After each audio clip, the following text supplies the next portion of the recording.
Alright, today we're going to take a look at creating some symmetrical features and how to revolve a feature.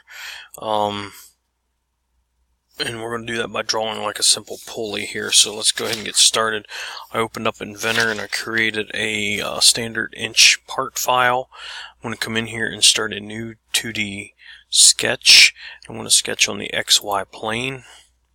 Once I click that, I'm going to click the Project Geometry button and I'm going to project that to the X and the Y axis. Then I'll right click in the window and say OK. Once I have that done, I'm going to start out by drawing just a random shape. Using my line tool, I'm going to come up here slightly above the origin and just draw, making sure my line is horizontal. And then from that, draw a vertical line. Come back in an arbitrary angle. Doesn't really matter. Come up vertically. I'm going to come back out on an angle until I intersect with this vertical line down here or slightly inside of it. Back up vertical, back to my y-axis, and I'm going to close that off just like that. Once I have that complete, I'm going to do some dimensions. And when we dimension this, since this is going to be revolved and we're just drawing a profile, we need to remember when we dimension to always choose the X. In this case, the dimensions we need are on the X-axis to the base. Alright, now before I place this, I'm going to right click and choose it to be a linear dimension. That way it takes into account the circle. Okay, so you notice it puts a diameter symbol here. Alright, so it measures this imaginary other half of this part. So I'm going to come in here and dimension all of those. Okay. And I need to do from, again, the X-axis to this point right here. That's a key measurement. Pull it out, choose linear dimension, then place it. Green check mark. Repeat that for this next point. Right click, linear dimension. You'll notice it keeps putting this imaginary other part of the dimension down here for us. Click here, this intersection, right click, say linear, and continue to do that for these other two up top. You're always using the X-axis as your reference point.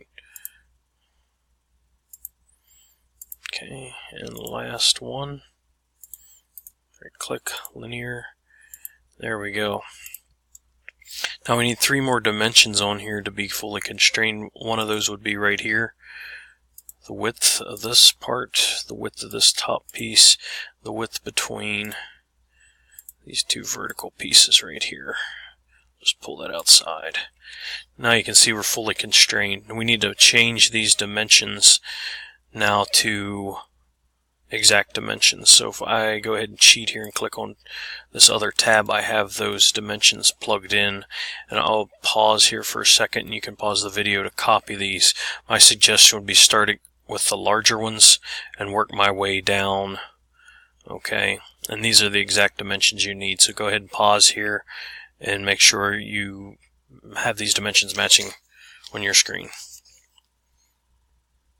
Alright, so once you get these all copied properly, we're going to go ahead and finish the sketch. Zoom out. Now we're going to use the Revolve tool. Alright, it's going to pick the profile for us. The axis is going to be that X-axis, so I believe it wants us to choose that. And then it'll go ahead and make a revolve. And if we want it to be some angle or in between, we could change that there, but I think we want to go completely around. We'll click OK. And there's our first half of our pulley. It has a flat back, but there's the first part of it completed. Alright, now that we have this revolved, we want to basically mirror this same shape to the back of the pulley to make the pulley complete. So to do that, we'll come up here and we'll choose mirror.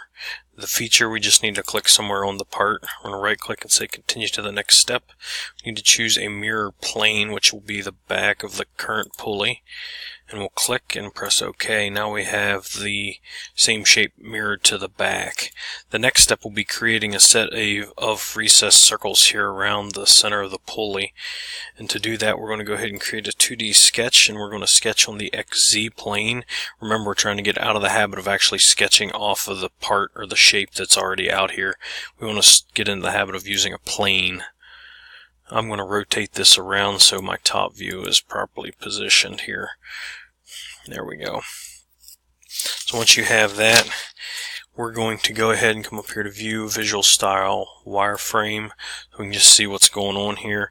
And we're going to start out by drawing some circles. Come back over to Sketch, Circle, and we're just going to sketch a circle here of arbitrary size. Doesn't matter. I'm going to make it around 1/2 inch. Okay, just like that.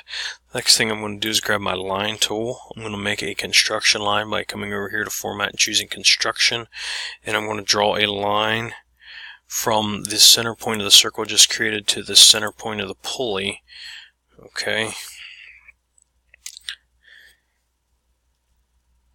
After I have that line drawn from the center point to the center point of the circle, I'm going to do another line from the same origin out along the z-axis.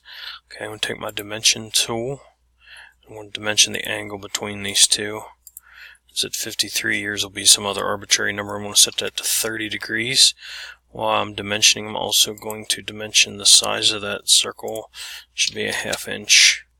The last thing I need to do is grab another circle, make sure I'm still in construction line mode, and drag out 2.5. Okay. And then I need to move that, hit escape. I need to move the center point of this to intersect on that line. So I'm going to come up here to concentric constraint, the center of that to the edge of this. That's going to mess that up. Hold on 1 second. Alright, so a faster way to get this moved, just come and draw a circle. Make sure you're in construction mode. Draw it from the origin to the center point. Then we'll dimension this circle instead of trying to use the parametric constraints. And we'll type in 2.5, and that'll move it out to the proper spacing.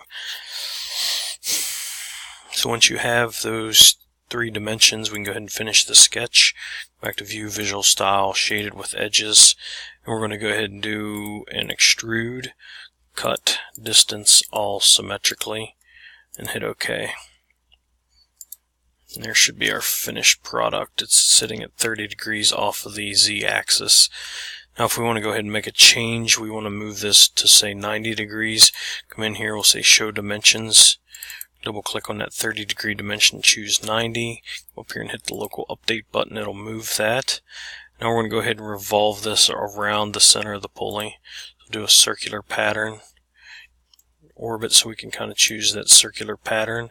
Right click, say continue, choose the center of this. You may have to orbit to grab it. There we go, that'll work. And we want to revolve that 5 times around 360 degrees. We'll hit OK. So there's our pulley.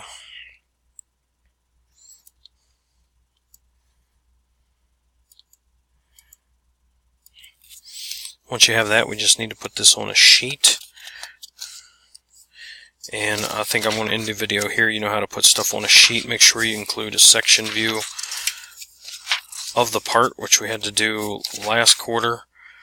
So you'll draw a section line down through the center of this and cut it in half to show the section detail view.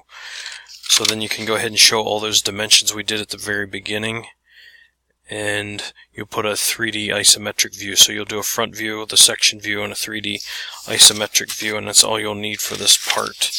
And then make sure you retrieve all the dimensions, and you should be good to go.